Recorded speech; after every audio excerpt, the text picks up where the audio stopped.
Okay, well we've hit the 7 o'clock mark officially on my Mac here, so I'll go ahead and start the introductions. So we've got, like I said, just a small crowd here.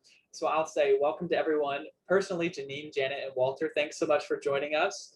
My name is Brian Gibson, and I'm one of the editors at GIA Publications, and I'm joined this evening by Doctors James Mick and David Pope. Just a few quick logistical items before we get started here. We are recording this, which is great, so it's going to go up on our Facebook and YouTube channels here in the next few days. So if you want to review anything from the webinar, or if you want to share it out or let others know that it's available, please let them know that it's just on our GIA YouTube and Facebook pages. You've already put where you teach and what you teach in the chat, which is great. I'm going to turn things over to David and James here very quickly, and then we'll save about the last 15 minutes or so for some Q&A. So as throughout the presentation, if you come across a question, there's a Q&A section down at the bottom of your screen. Just go ahead and type that question in there, and I'll keep track of it, and then I'll field it to James and David at the end of our webinar here. And then another important note to make is that we do have a promo code that we're offering on the book. It's 15% off Teaching Music Through Performance in Orchestra Volume 4, and that's 15% off through October 1st rather. And that promo code is Orchestra15. So once they get started talking here, I'll go ahead and post that in the chat just so you all have quick access to that. And then I just want to do a quick introduction of James and David. So Dr. James Mick is an associate professor of music education at Ithaca College in upstate New York. He teaches undergraduate and graduate courses in string pedagogy, orchestral rehearsal techniques, instrumental conducting, and the psychology of music teaching and learning.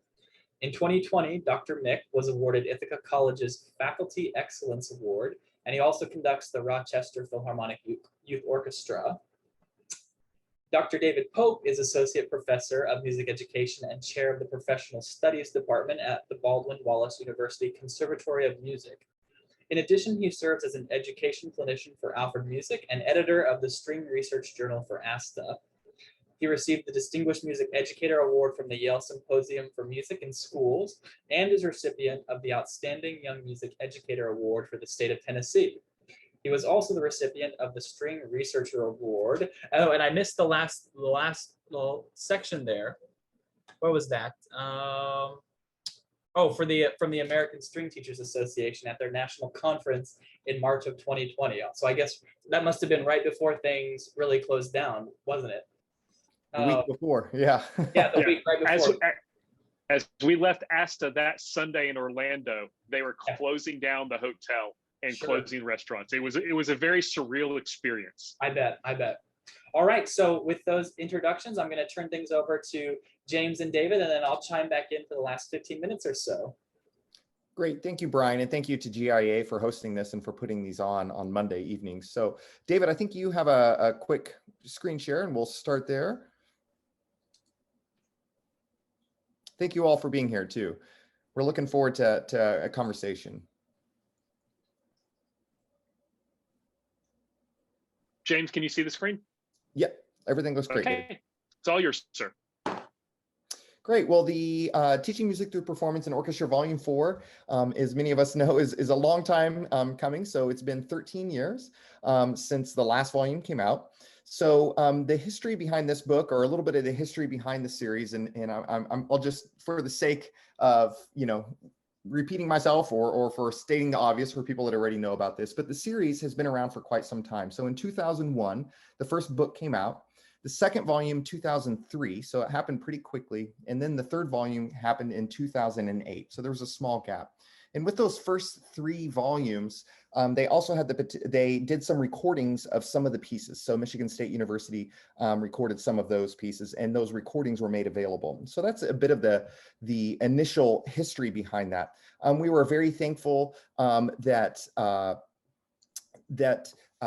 we had many contributing authors, and there was a set of 6 authors that kind of continued through that series. So the book is broken down basically into kind of 3 parts, but the book itself 2 parts. So the first part is usually a pedagogical chapters. There's usually 6 or 7 of those.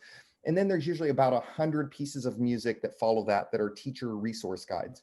And those resource guides are written by really a lot of college professors, some high school teachers, or some teachers from around the country, some retired teachers. So there's a lot of different contributors that are involved with those, breaking those pieces down and submitting those. We're very thankful for Dr. David Luttrell, who edited those first 3 volumes, and he is now retired, but at Kansas State University is where he was located. And as David and I found out, it's a tremendous, tremendous amount of work. So the respect that we have for him is really a lot, to say the least. So volume 4, so 2008 again was the last time that volume 3 came out. And so volume 4 actually started, I think, right around 2017, believe it or not. And I believe it was at Midwest that Alec and Suan, one of the other co-compilers editors, had a conversation about reviving and bringing the series back. And so in June of 2018, Sue invited a team of authors. So there are 7 pedagogical chapters at the beginning. So he invited the 6 of us, Sue wrote one of those, to GIA headquarters. And we all came from around the country to discuss this new volume. And Sue was originally the lead editor, the only editor for this. So at that time, we all came together and we were going to talk about what chapters we could write. We were charged, Sue asked for us to bring different grade 1, 2, 3, 4, 5, and 6 pieces. If we could have kind of 3 or 4 that we could all discuss. And so we kind of pooled all of those pieces together. And at that meeting, we had conversations about where are we going to go with volume 4? How's it going to kind of take shape? It's been 13 years. There's been a lot of music that's been written. There's a lot of music that never made it into the first 3 volumes. That is really kind of amazing sometimes when you think about it, and when you see some of the pieces in volume 4. I think that we were even kind of struck that they hadn't been written about yet. So at that time, Sue asked for us to, or it just kind of seemed like we had some ideas for different chapters. And those chapters kind of took a logical progression while we were in that meeting at GIA in Chicago. And it more or less kind of stemmed from, how do you program music? Literally from chapter 1, from picking music all the way to how can you tips and tricks for some rehearsal time. And David and I will talk about some of that. So that was the scope that we decided at that time. And then we discussed all of these pieces and all of these kind of hits and all of these different works that we had that we were hoping to include in the book. And obviously there's always more that are excluded than are included, if you will. There's just so many wonderful pieces that are out there. And so we decided on those pieces. We talked a lot about contributing author, and Sue started collecting materials pretty soon after that. So this was in 2018. And many materials started to roll in around early 2019. And by the time we got to January or so of, I guess it was December of 2019, January of 2020, there was a lot, and Sue was kind of dealing with all of these. And so he invited both David and I to join him and help kind of get that book across the finish line at that time. So then David, myself, and Sue, the 3 of us worked together to kind of get the book over the finish line so that we could have it to GIA, so that we could be working on the final edits and everything. And then, as we know, it was printed in April of this year. So we're very fortunate to finally have that out, if you will. It's been a long process, but it's been tremendously fun. And it's really been kind of neat to see this vision that Sue and Alec Harris, the president of GIA, what they had envisioned, and see that come to fruition. So there's a little bit of a history. And David, let's talk about some of the chapters. And before we go to the chapters, James, I will say, we were talking before everybody logged in today, is as we've all dealt with the pandemic over the last 18 months, that writing this book was actually I'm going to call it a pandemic positive for us. Is like the fact that we were stuck at home last spring and trying to put all this together in about 6 months. I mean, versus if we were at school normally, I mean, it was one of those things we would never be able to accomplish in that limited amount of time. But the fact that we couldn't do anything else, everything else was canceled, it gave us the time to do this. And I'll be honest, it's one of those things that I think I'm really proud of in the last year of my life, of many ups and downs. That's one of the things that I know that we spent many hours on, and traded emails, late nights in putting this all together. So I think that's an important thing to point out as we're going through this. Absolutely. I mean, it was kind of one of those things where as everything kind of unfurled there in March, like we were able to, since we were home, we were able to work on that. In February, I was taking my youth orchestra to Washington, D.C. to play down there. And, I was just editing on the bus, with kids screaming in the background and everything else. And so it was kind of nice to, I guess if there was a silver lining, in that springtime. So James, you mentioned the setup of the book, and the first part of the book is pedagogical chapters. And the pedagogical chapters in this book, in volume 4, were written by some of the leading pedagogues in string education across the country. This includes Brendabrenner, who is at obviously the Jacobs School in Indiana, Bob Gillespie, retired professor emeritus from the Ohio State University. Rumor has it he may be teaching classes there this year because they talked him into coming back for string ed. Suan, who's now at George Mason University as the director of orchestras, the former director of orchestras at Carmel High School outside of Indianapolis. Mark Laycock, a legend in string education. And then there's a guy named James Mick who's on here too. And James is a leader in education and a wonderful teacher and a high-level musician and a great person. And then also we have Chris Selby, who teaches down at the Charleston School for the Arts, and James Wilmert, who teaches outside of Baltimore, Maryland. So as James mentioned, as we're thinking through these chapters, of the pedagogical chapters, it started with picking repertoire and how do we get to the actual rehearsal. So up here on your screen, you're going to see, I'm going to show you the first page of each chapter. And the first one is Chris Selby talking about selecting and teaching concert music, how to look at it, how to select good music for your repertoire. More importantly, how to select appropriate music for your ensemble. Because I think we've all fallen into that hole at some point where we've chosen something that is a bad choice for our students. For me, it was choosing a Bender arrangement of Nimrod, my first year teaching, for 7th graders who were in their 3rd year of playing. We all know how much middle schoolers love playing just slow music. And that was my biggest mistake, I think, of my programming career, was trying to pull that off.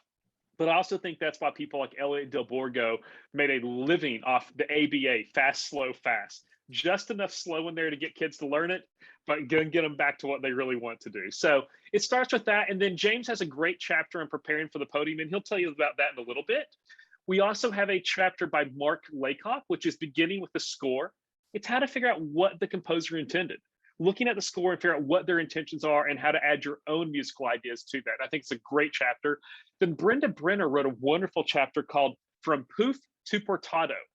And she's going to talk about this in a second, but I'll give you a little heads up on it. It's the right hand when we're playing is way more important than the left hand. This hand controls so much with the bow, and she talks about how to teach all the bow strokes, how to isolate bow strokes, how to isolate teaching those, how to take the left hand out of the equation. And then Sue has a great chapter on NRBing, or nerbing as he calls it, which is notes, rhythm, and bow. It's a lot about how to teach the mechanics, the technique. Not necessarily the musicality side, you get to that, but how do we get our students to really understand that technique, which that chapter to me aligns with one of the chapters from volume 2, which was Michael Allen's chapter, the beginning string teacher model. If you've ever seen that one, and sequencing beginning string teacher. So I think that's kind of the advanced version of that. There's 2 more chapters in here that I'll mention before we have some authors share with some authors' thoughts on their chapters. Bowing styles for the ages. Bob Gillespie's chapter is pretty much what is stylistic playing. And what's great about this chapter is Bob gives us examples of like Brote style, classical style, romantic style, fiddle music for grade 1, grade 2, grade 3, grade 4, grade 5, grade 6. He breaks it down for us. And I know for me, when I was teaching in public schools, that's one as a young teacher, something I really struggled with. And this is a chapter I will tell you I will go to consistently in my teaching. This is a chapter I know I'm going to have my music education students read and reread and read for a 3rd time. It's one of those things I think, and all of these chapters fit in that category, but that's one especially I think it's hard for students to understand. And the last one is, if we only had more rehearsal time, how do we conduct efficient rehearsals? And I don't mean conduct with our hands. I mean, what are the logistics? What does an efficient rehearsal look like? And so James Wilmert, who's a really outstanding high-level teacher in Maryland, provides a lot of tips for that. And just, even if you think you're really good at rehearsing, and I know we all here are, good reminders of things we can do better and things that we forget over time. So those are a little background of those pedagogical chapters. And right now, I'm going to share a little bit about with the authors. These clips are about 1 minute to 2 minutes each. I want to share a couple of them talking about their chapters. And the first one is Brendabrenner from the Jacobs School of Music at Indiana University. So this chapter really is a journey through the very beginning part of teaching how to hold the bow.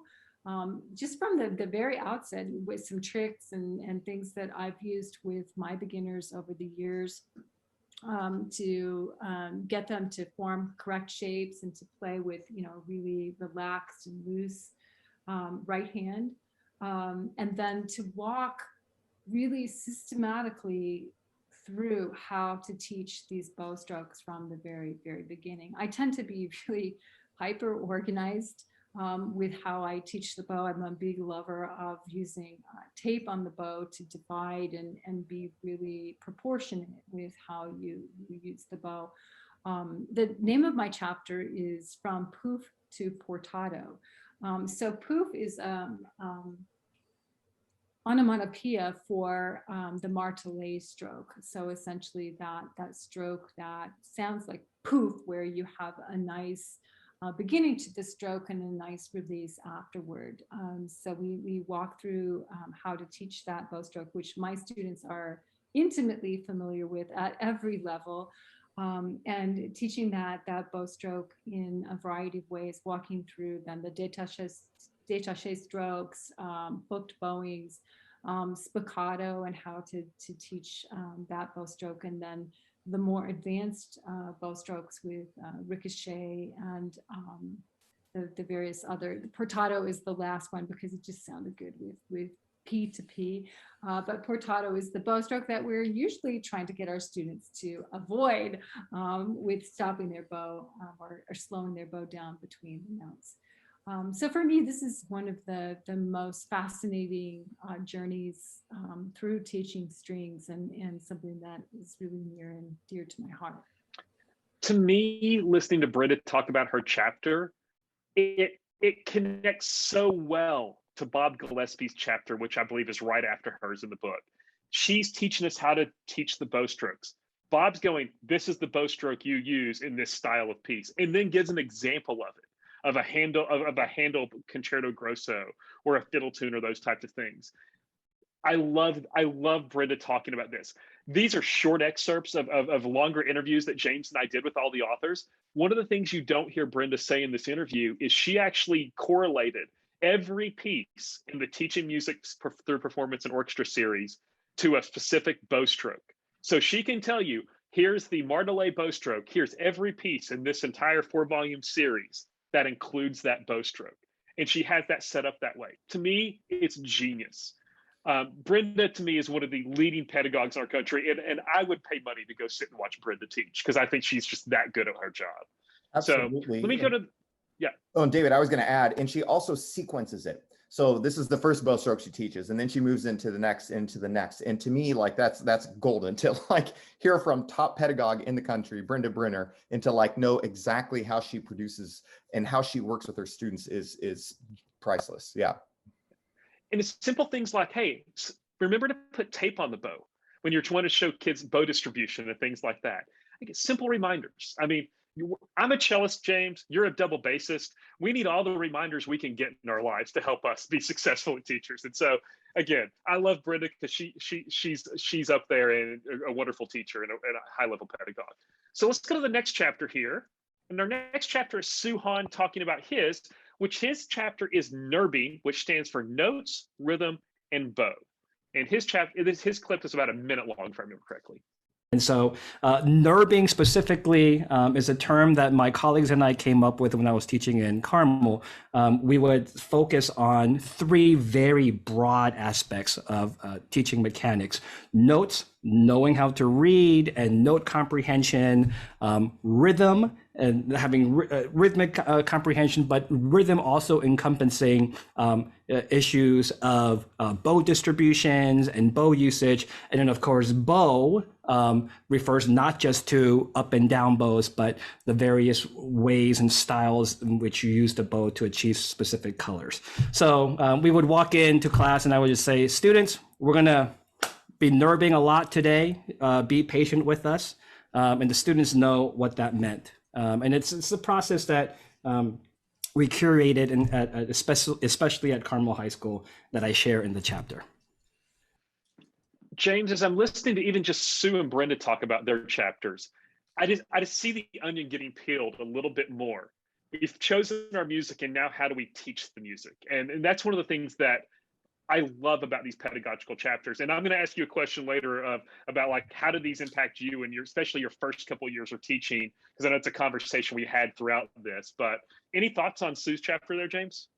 It's awesome. I mean, like he really gives you a language to speak, if you will, and it really breaks it down into the basics, right? So like, how do we do this language thing with our right hand? Again, tying back into what Brenda and Bob have, but also being able to speak it, right? Being able to hear it, being able to know what's decoding what's on the page. So the music reading aspects of things. And he does it in a very practical and fun way, in a layered way too. And he describes all of this in the process. And so to me, it's a different way of looking at a rehearsal, of getting at those same things, but a different way of conceptualizing ways to do it and to think about it.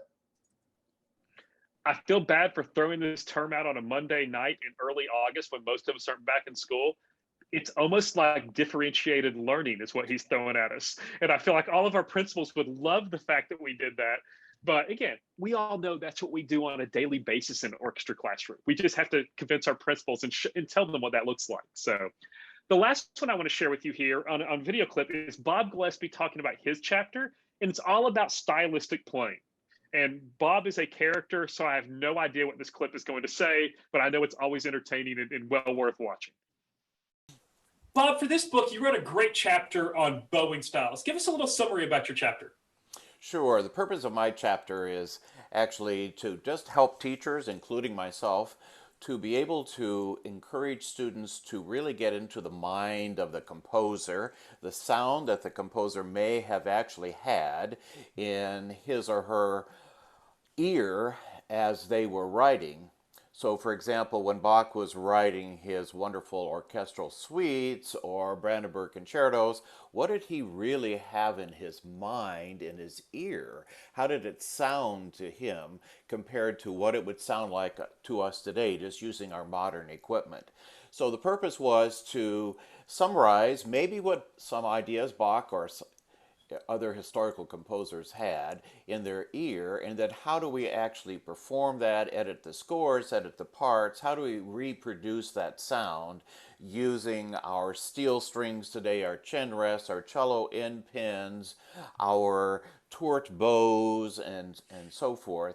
And then how can we really be able to portray that in a very expressive way to audiences?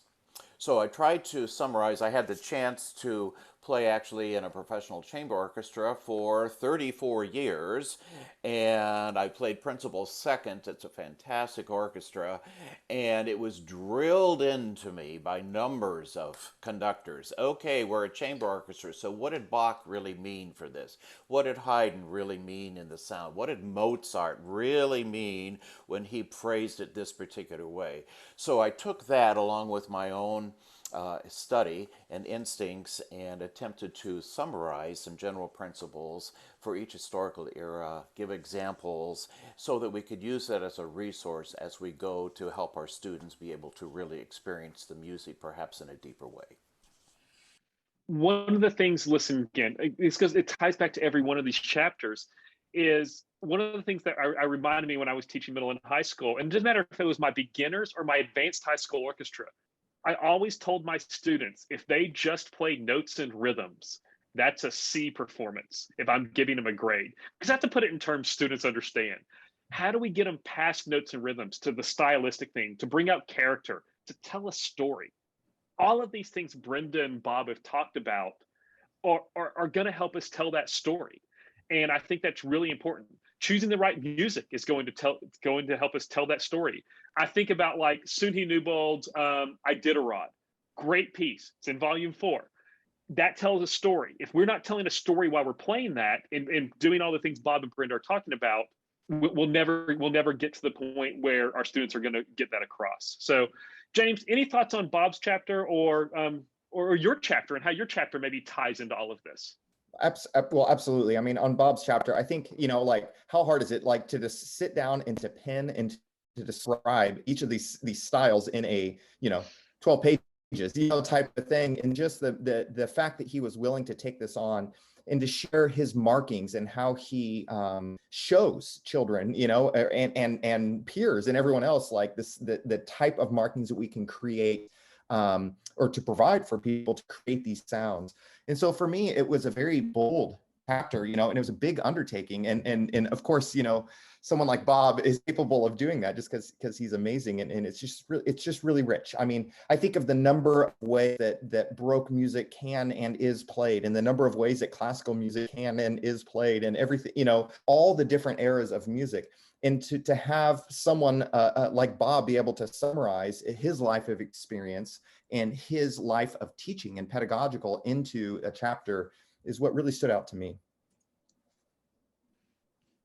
I love it. I see Janine's comments. We're in the one place where Iditarod makes sense. I think Janine will definitely be able to tell that story better than the rest of us. I live in Cleveland, Ohio. We have the cold, just no huskies or dog sleds or anything like that. So, James, you read a great chapter on preparing your score. Give us a little summary of your chapter and how it's useful for us as experienced teachers or young teachers. Sure. I think that one of the things that I personally really struggled with when I was a young teacher was just being able to walk into rehearsal and maximize that time. And both of our mentors, David and I, both studied with Michael Allen at Florida State University. And he used to tell a story, and it was just like a light bulb kind of in a way, like, he would say that no one ever wishes that they had less time. And to almost accentuate that, he would even many times with his groups pass out a piece 2 weeks before a concert and just say, we're playing this on the concert, and just to really show that we need to be efficient. We need to kind of think through what we're doing, and we need to have systems that are in place that we can get to our top, peak abilities, if you will, however you describe those and however you want to achieve those. And so this chapter was, well, David, as you know, we're very fortunate in our position that we get to see a lot of classrooms. We get to work with student teachers in different classrooms. We get to visit different classrooms. We get to travel around and talk to teachers, at conferences. And so there's a lot of absorbing that I feel really fortunate to be able to do. And so this chapter is nothing that in this is new, right? This is all things that I've seen, things that I have witnessed teachers do to go from, okay, I have the score, now everything that goes into before I stand on that podium from day one. And for me at Ithaca College with my undergrads and my grad students, it became a system where I was kind of thinking through, okay, there's all of these skills that I have in this chapter, but like, how do I kind of line those up and how do I teach those to students so that they feel comfortable when they're in their own classroom teaching, and that they feel that they're prepared, that they can maximize the time.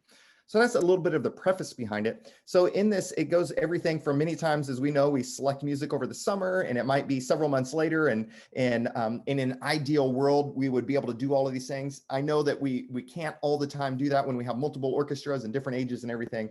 But if you had a piece that you could do all of this for, or if you're wanting to work on different ways of maximizing your time, in rehearsal, so doing something outside, there's kind of 7 items that I put together there. So how do I get the score into my head? So like, when do I know that I can hear things? Like, what does that mean that I actually own it, type of a thing in my mind? I can sing it, I can audiate it, I can hear it, I can, definitely know how it goes. Score markings. So everything from that are beneficial for students. We all know that, yes, score markings, how many we use might change by ability and by age, but what are some typical score markings that we see? And then transferring those into parts. type of a thing. I also talked about in that learning all of the parts. Now, obviously with graded repertoire and the harder it gets, our secondary skills come down, but even double bass fingerings, I still sit down with double basses and try to get into the mindset of the 6th grade class, you know, or the 8th grade or the 10th grade class. And what do they know? What have they been working on before I provide some fingerings for them, if that's something that I'm going to choose to do. And then also learning. I remember the day in my 2nd year of teaching, I believe it was, I had a viola in my hand. I believe that I was looking over, no, excuse me, I had a violin in my hand. I was looking at alto clef. It was, we were playing out of a method book and I was modeling for the double basses. And I remember like, okay, things are starting to click now, like all of these gears. It doesn't matter what I'm looking at, what's in my hand and who I'm talking to, but that was a long process, and it took quite a bit of skill. And that was, you know, probably grade, you know, book 1, maybe, you know, number 1 in the book, you know, I don't know, but I do recall that feeling, that freedom of being able to model for students on their or not being on an instrument, being able to model a bow stroke or something that they have to play. So that's kind of some of the steps. I talk a little bit about a conducting and a couple other things, but just things that I like to have done before I stand on the podium so that I'm fully prepared and I have a lot of avenues to down how the rehearsals go. I don't think James, I was as succinct as those videos, so. No, you definitely took more than 1.5 minutes, but that's okay, James. When your name's on the front of the book, you can take more time. You reminded me something at the beginning that you're like, we all borrow ideas, and I think that's what all of us do. And that's something that I'll be honest with you, we all have professional development. One of my professional development things I am doing this year is I'm getting to travel the country and watch who I think are master teachers in K through 12 schools and just watch them teach for a day. And again, I think that's something we're all looking for professional development. And if you don't have that ability, the beginning chapters of this book give us the chance to kind of get inside their minds and peek behind the curtain a little bit as we're going through this. So James, let's move on to some of the teacher resource guides here. On your screen, everybody, I'm going to show you a couple different teacher resource guides. The first one is Appalachian Hymn by Suan Newbold. This is a grade 1 piece of music. I want to show you what this one looks like because, again, as we know, the music gets a little more complex as it gets a little harder. The basic setup in every teaching guide is the same. You get a little information about the composer. You get some information about the composition, historical perspective. What was going on in the world when that piece was written? Is that piece supposed to represent something that was going on in the world? And how do those events in world history relate to this piece? Also, technical considerations. So this is the place where we're going to be like, hey, guess what? The basses are in 7th position. And they're going string crossing and jump up to thumb position. We need to know that thing. We need to know our basses are in half position the whole time, or our cellos are using extensions. I will tell you this, as a cellist, I hate teaching cello extensions. I still think it's one of the hardest things to teach and I'm a cellist. And it's something that I still work on and I try to get all my students to get. You also get stylistic considerations. That connects perfectly to Bob Gillespie and Brenda's chapters in the beginning part of the book. Musical elements, we talk about the melody there. We talk about the harmony, the rhythm, the timbre, all those things. But here's also a great thing for us. We learn the form and the structure of the piece. If it's a rondo form, which I think this one is, just kind of glancing at it there, we know, okay, I'm playing the same A section in this one, 4 times? I'm playing the C section twice, and the D section twice, and the B section once. I know if I learn the A section once, it should transfer later on. So maybe I don't have to teach that much of the A section, spend time on it. This helps us plan effective rehearsals, okay? And helps us use our time wisely. Also, there's suggested listening and then additional resources you can use. But to me, the best part about these chapters are they're written by teachers who are just retired or are in public schools or private schools across the country. This is by a retired teacher, Melissa Allen, who used to teach in Upper Arlington schools outside Columbus, Ohio. She literally retired right before the pandemic started. Or I think it was 2020, last year when the pandemic occurred. She got out just in time. And so, yeah, so that's another thing I love about these. Here I'll share with you, it is a grade 1 one, a grade 3 piece. This is City of Steel by Doug Spada, who lives in Cincinnati. I don't know if he's still an orchestra teacher, but I know he used to be an orchestra teacher down there. Again, same concepts there, but you see we're a little more in depth now. We're going a lot more in depth because the piece is a little harder there. But you can also see here now, as we get into rhythm and timbre, it's a lot more. And the form of this piece, it's an overture form there. and we're really getting into the weeds and really digging into that and seeing what's there. And a lot of suggested listening. And this chapter, this teaching guide, research guide was written by Young Kim, who is one of the leading high school teachers in the country, performed at Midwest numerous times, who teaches at Johns Creek High School outside of Atlanta, Georgia. So again, just to kind of show you there are 92 of those in this book, broken down by grade level. So here we're going to share real quick some of the main pedagogical chapters authors. We asked them when we interviewed them a while back, we asked them that their favorite pieces in this book or give us some their insight. So I'll share a little bit of Mark's here. I think I've got 3 or 4 of these. Mark, obviously this book is full of wonderful pieces. And I know for me, there's many meaningful pieces here that I spoke about. And what are some of the pieces you're real excited that are included in this volume? Well, the question is a bit like, which of your children is your favorite? And we all have a favorite child. We'll never admit it, but yeah, everybody's got a favorite child. For me, I look at composers, and especially looking back at the earlier volumes and people that are brand new to this edition.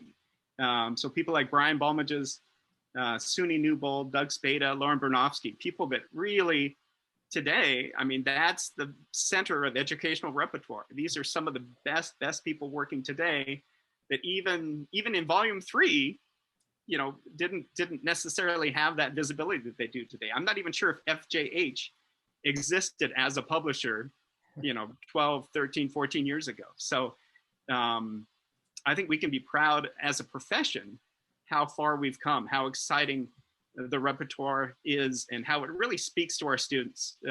You hand out Gauntlet, and it's over. You might as well play it the rest of the school year because the students are hooked. So some of those new composers that have come onto the scene, for me, some of the people that I've just made acquaintance with either through conferences or visits. I think of Loretta Finn, who's this amazing pedagogue in Australia, a fine violist, a fine conductor herself. Love her music. Susan Day, who's just a national treasure there, composing in Colorado. Jeffrey Bishop, we know, the Kansas Connection up in Kansas City, who's an amazing teacher and composer. And then Jeremy Wolstenholme, who was my principal cellist when I was teaching in the public schools in Las Vegas, who's just gone on to amazing things. So to look at people that I have a working knowledge with, it's really gratifying. Again, Mark didn't name any pieces, but he named a lot of great people that we should look into. I'll even admit, I did not know who Loretta Finn was until about 1.5 years, 2 years ago. And she's got she's got, I think, 1 or 2 pieces in the book here, and it's great, like lower level, beginning level orchestra music. So let's share a little bit about Sue's pieces here, his favorite things from the book and the teacher resource guides.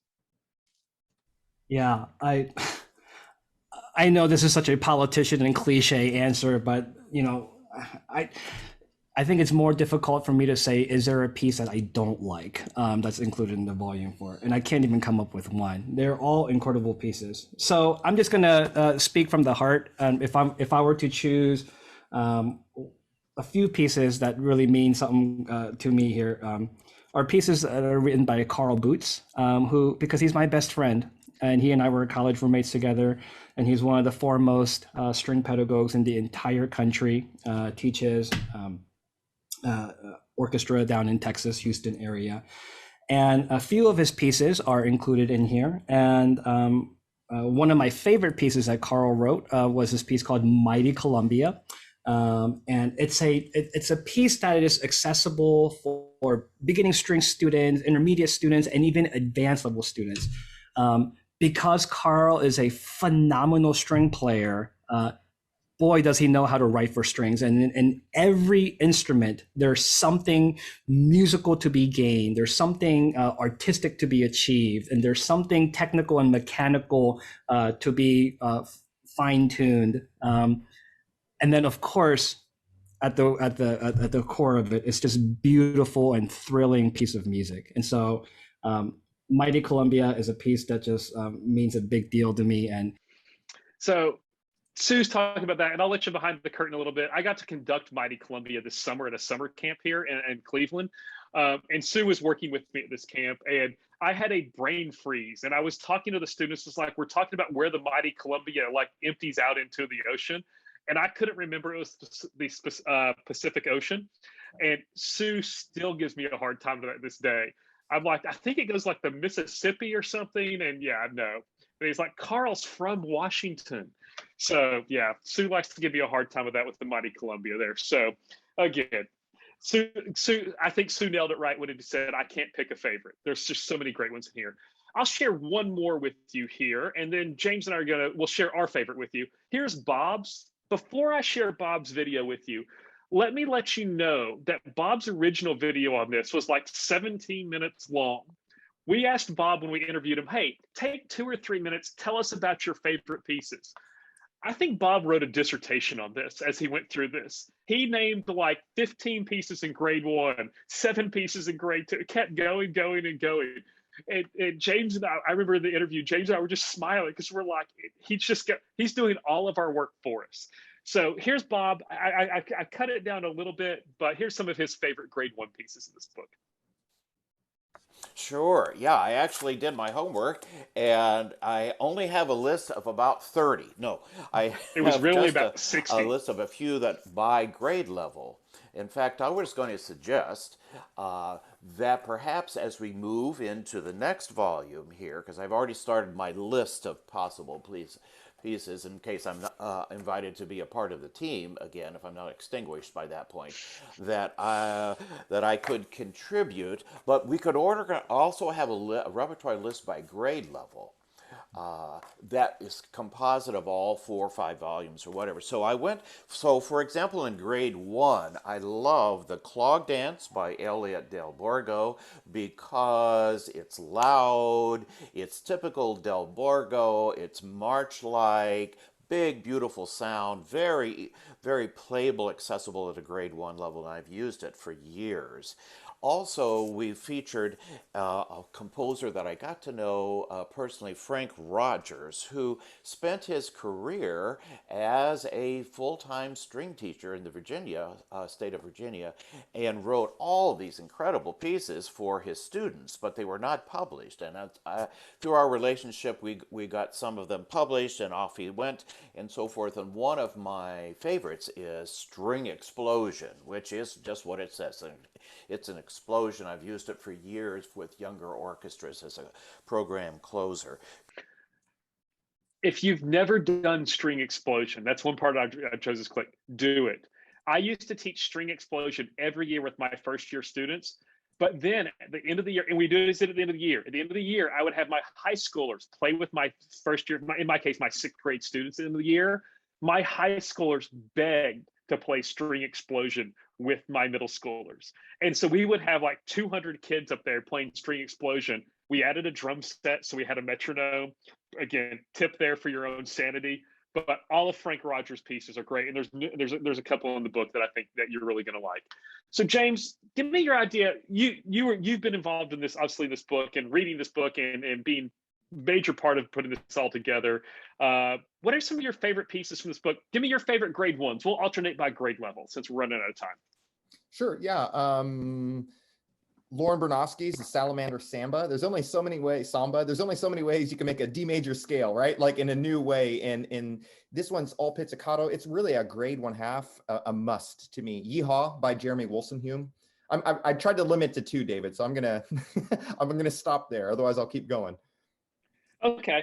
So yeah, I love those. The only for grade 2, I'm going to take the low-hanging fruit, Gauntlet. Again, it's one of those, like, I love to play Gauntlet. And the viola part is so great, and it has that slow middle section that you can go in 2 and work on that. A couple other ones there. I won't go into a lot of details. I'm going to go 3 pieces, so James, don't get mad. Journey by Carl Boots, another great slow lyrical piece, wonderful piece. And then Wood Splitter Fanfare by Brian Balmages is another great one of the grade 2 level in here that I really love. James, what about grade 3 for you? I love this piece called Pits and Polish. I was introduced to this one of my first years of teaching. And it's a lot of sound effects. It's a lot of fun. It sounds, like there's a lot of kind of extended fun things. Students love it. I mean, it's kind of one of those pieces where they're just attracted to it.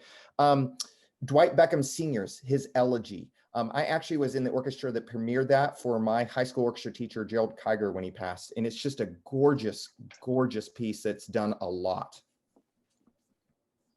Okay, for grade 4, James, I'm going to list a few here. Iditarod, I talked about earlier, the New Bold. It's a great piece. Incantations by Richard Meyer. Again, it's been out a while, but we've never had the chance to put it in a volume of this book. And then there's the Shell Adagio by Nimrod Borenstein, who's an English composer that lives in London. Great piece. It's like a introduction to the Barber Adagio.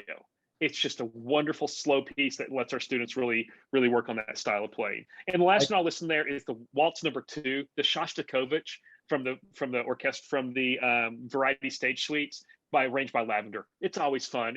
We all recognize it's fun. Kids love it. James, what about grade 5 or grade 6 from you?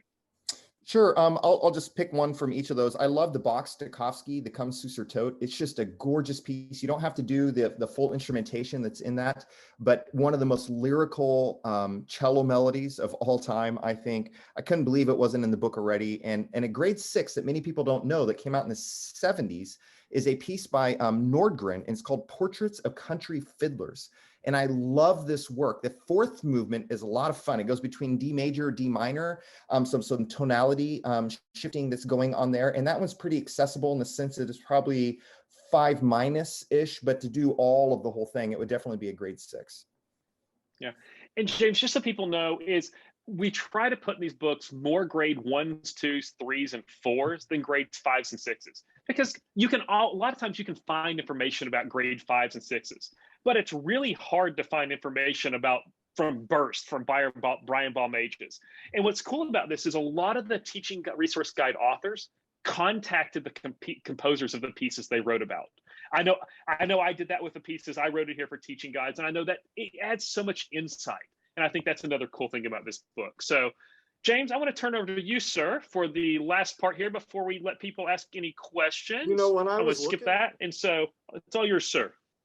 Yeah, so I know we want to leave plenty of time for questions, but I do want to mention that that Alec at GIA has already allowed us, and we've talked to him about volume 5. So before we're even done with volume 4, and this is something that Sue, David, myself, and we've been looking over, how can we make this better? In other words, we need to, and we must be better in including more people in our books. So more composers that have historically been excluded, more female composers, and really broadening, right? Because the music is out there and we want to make sure that it is in these books. And so for volume 5, that is a target of ours. It's something that I know that we could and should have been doing better at all along. And so moving forward, that's absolutely on the forefront of our minds. And we are hoping that people will help us become aware of more pieces that are out there. And so to that end, if you use this QR code, or if you just go to GIA's volume 4 page, order form, at the bottom, there is a suggestion form, and we'll take any pieces, but we're particularly, again, looking for pieces by historically excluded publications that you can have for us there, and particularly grades 1 through 4. Kind of as David was mentioning, 5 and 6, there's a lot of those. Even 3 and 4, that tends to be pretty broad area, but grades 1 and 2 particularly. And so that list is being compiled, and you can submit pieces. We love seeing multiple, or the same piece being listed by multiple people at different times, and that really tells us of trends. And so we hope that everyone joins us in this, and we hope to get more of these composers into our books moving forward. And James, I'm going to add on to that a little bit. Is our goal is not just to include pieces by underrepresented composers or composers that were historically left out of these books. It's also to include them as pedagogical chapter authors. It's also to include them as teaching resource guide authors. Yep. And I think as we've talked about, James, when this book was started in 2017, this conversation wasn't occurring. When we started on this book in beginning of 2020, it was the conversation was starting to occur, but it's an important conversation. I think that's something that I'm really happy about and excited about Volume 5. And as James said, I really want to encourage everybody, even if you think somebody else may have suggested a piece, suggest it again. Right now, James and I looked before we started today, there are 80 different submissions that people have told us about. Some of them we know about, some of them we don't. So I encourage you to put anything in there that you may be interested in seeing in Volume 5 of this book. And I will say these pieces are amazing. I've actually picked 3 of them off of that list that I just conducted with the summer camp this summer. Also, I mean, like they are, and the fact that we, you know, that not everyone's doing them is a shame. So we're going to make sure that everyone's doing them moving forward. Great. Hey, thank you so much, James and David. And I just wanted to mention to everyone, all the attendees, that I put the link to Volume 4 on our website in the chat. And that's also where they can find down at the bottom the Google form for the Volume 5 suggestions. And that's also where you can purchase the book and put in the promo code as well, which I put in the chat as well. So we've moved into, sorry, go ahead, James. Brian, not to interrupt you, but there is one other thing that's there, and that is instead of doing recordings anymore, so Michigan State, again, did recordings for the first 3 volumes, but now publishers already are recording the music. So the music's been recorded, and an even better thing, YouTube and other sorted devices where we can actually hear student performances on these. And so there is suggested listenings on there. And instead of just select works, which it was in the past, it's now every single piece has links to recordings that are there. Yes, yeah, and that can all be found on the exact same page. Just make sure you keep scrolling past the description to find that material. Okay, all right, so we'll move into some Q&A here. So we've got one question, which I'll start with, from Lori. And to our other attendees, please go ahead and either put your question in the Q&A area or in the chat, and I'll field those. But the first question from Lori, which you might see here, is that in the interviews and those videos you were playing, there was an interesting fingerboard in the background, I think, of David's screen, and she wants to know more about that. That fingerboard is going to be the death of me. No, it's a great thing. And I'll be honest, again, I learned this from visiting a friend. That is a dry erase board that I bought at Target. This is the one that used to hang in my middle school classroom. I obviously just flipped it so it's lengthwise, got some paint, made a 5-string on there. So I have a C string through an E string. I don't think there's an E string for bass on there, but then I made little discs from Hobby Lobby, threw a magnet on there, and then just made those, and so they can stick up there. I also have little X's for cello extensions, dashes when they shift. I also have discs that are a different color that are finger numbers instead of note names. I used to teach finger patterns that way to my students, and so it was kind of a cool way to do it. It probably took me 2 or 3 days to make that. Most of my time was spent waiting on the paint to dry. And I will be very honest with you, I am not an artistic person. I did that on my kitchen table and just did it, and I still have it on this day. As you see, that's hanging in my office at school. My custodian at school, our building manager, when I got my current job at Baldwin Wallace, I asked him, hey, will you put a nail up so I can hang that up there and take it to class? He screwed it into the wall with 4 screws. It will never leave that wall again, and it's a concrete wall. I didn't have the heart to tell him that he just I can't do that anymore, but it's a great thing. So. Great. Thank you so much, David. Okay, let's see. Oh, that was just James writing in the chat. No, I do have here another question came in. Oh no, Lori just says thank you. I have maybe just a quick little prompt, because we discussed this, I think, before some folks got onto the webinar, but just about what teaching looked like for you all during COVID, and if there's anything that you have to offer to teachers as we kind of head into the fall semester here, because I know that's going to be on everybody's minds. So I'll open it up to either of you to kind of kick things off. Go ahead, James. I'll go after you, sir. Yeah, it's different everywhere, and everyone is swimming, everyone, as we all know. So it's been for me trying to find trends and trying to find what this teacher does, but the school has a different, system, or they have a different way of hybrid classes versus all online versus. And so I think that first off, thank you. Thank you to all teachers for the amazing work that you are still doing to reach children in many varieties and varied ways. It's been a tremendous lift. And it's been, I mean, I think a lot of the trends are just a creativity in seeing and being on these Facebook pages and these various other things where people are sharing in the aspect that you can reach out and get immediate responses, and someone always has a suggestion for you. I love just how small the world is and how much smaller it now feels in many ways, if there again is a silver lining here. Thank you, James. For me, Brian, it's two things. One, I think we learned that some of the things that we used to spend our time focusing on don't really matter. I think this is our chance to reset our programs and go, is really, and again, nothing against Concert Festival. Is Concert Festival really what I want to spend 3 months or 4 months working towards? When maybe we spend 2 months on a concert, but we can spend another 2 months focused on other musical things that our students are going to enjoy. That's something that's in the back of my mind with everything I do. I think that just it's teaching our students to be holistic musicians. It's teaching our students that we're not just concert driven. And that's something that I've changed in my curriculum. Even teaching undergrads that are future teachers is not just focus on concert music and things like that. And the other one, and again, I'm probably the worst person ever to talk about this, is self-care for us as teachers, is remember that we matter. I used to be the person, I know James is like this, that we would run around all summer working at multiple summer camps, doing presentations, doing in-services. I'll be honest, last summer when I didn't do anything, it reset what I want to do during the summers. And so that's something that's in the back of my mind. Yeah, I still did some things this summer, but I didn't say yes to everything that I used to in the past. And I think those are two things that are really in the back of my mind. And the last one is just remember the students come first. I mean, we don't know what our students experienced during the pandemic. I can't fathom. I used to teach in a Title I school in Ohio. I can't fathom what some of the situations my former students went through. So those are the things I'm thinking through there. Great. Thank you, David. I just want to mention, Janine had a really good question. If there's a listing of pieces by grade, and the answer is yes. And in fact, that is available to everybody right now for free as a PDF download. That's at teachingmusic.org. And if you click on the orchestra page, once you get there, down at the bottom, you'll see a download comprehensive listing link.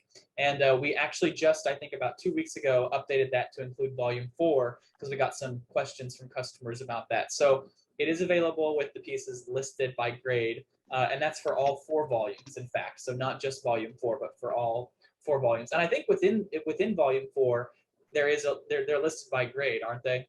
Yeah, they're broken down in the back of the book. So they're listed by composer's last name. They're listed by volume. They're listed by grade also. Okay. All right. Excellent. Excellent. Cool. The idea maybe they're not listed by grade all the way across. Maybe that's not. I'm trying to remember. I don't know. There's multiple ones there.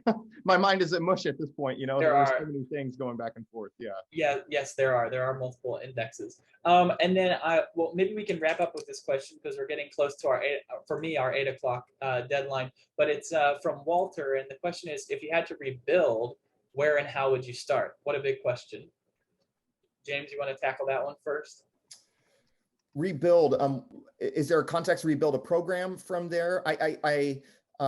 Rebuild. Walter, you want to give us some context? Yeah, I'll give Walter a second to kind of to chime in here in the chat because yeah, I think it's a broad question. Maybe we can narrow it down a little bit.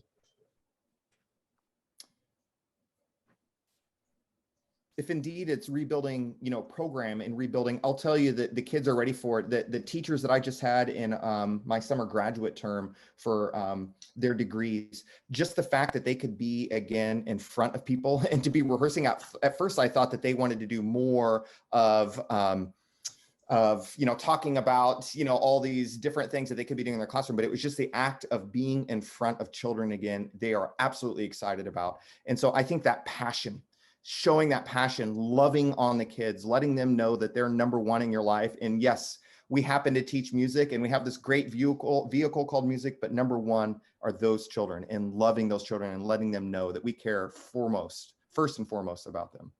Perfect. Yeah, and Walter just confirmed, yes, rebuilding a program. I think kids are, you know, it's all, they feel that and they know it. And it's really amazing that, as David was saying, when we strip away some of those things that maybe we thought were important, but at the end of the day, is that child still showed up, right? They still are there. They still have it in their hands, and that aspect, is so important in making that connection with them. Perfect. And I'll add one thing to that. Reach out to the students we lost. Reach out to the students that slipped through the crack. That crack used to be 8th grade to 9th grade, where it's too easy to drop from in a music program. Over the last year, students, again, they may have left for different reasons. Reach out to them. Go visit them in their homerooms. Go find them. Go eat lunch with them in the cafeteria. You want to freak a kid out? Go sit down and have lunch with them and their friends. One of my favorite activities, especially with middle schoolers, because you just ruin their street cred right away. But they love it secretly, and they do. And so that's one of the things I would tell you as you're trying to rebuild is reach out to all those students who we may have lost. I'm motivated by hearing teachers that are telling me, like, I had 191 kids in my program before COVID. I have 190 this coming fall. I'm like, good, that we can do it. We can come through this and really get our programs to be better as we come through this pandemic. Excellent.